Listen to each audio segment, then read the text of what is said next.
Halah, cantiknya bidai. Yang ni rupa suasana yang baru dan yang ni pula rupa yang sebelum. Sebenarnya lama dah nak tukar suasana bilik ni disebabkan bajet pun tak seberapa, jadi kita mula dengan area tingkap ni dulu. Yang ni bidai kayu, sebenarnya beli dulu untuk letak dekat dapur, tapi guna untuk bilik ni dulu untuk sementara. Maklumlah sebab langsirnya tu jarang. Kali ni kita tukar pada bidai yang ni pula. Saya pilih warna putih supaya bilik ni nampak lebih cerah dan nampak lebih luas. Barang untuk gantung ni semua lengkap dah disediakan dan cara pasang pun senang je.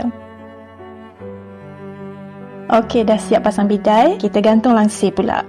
Alhamdulillah siap dah. Serius suka dengan bidai ni. Kita boleh buka tutup bilah dia tu untuk adjust cahaya yang masuk. Lebih privacy lah kiranya kan. Lepas tu boleh turun naikkan dia ikut keperluan. Material dia PVC, kalis air. Boleh lap je dengan kain basah kalau kotor. Bidai ni kan kalau nak letak dekat area dapur memang sesuai sangat-sangat. Sebab dia tahan lasak, boleh lentur-lentur macam ni. Kalau nak intai jiran lalu pun senang lah juga kan.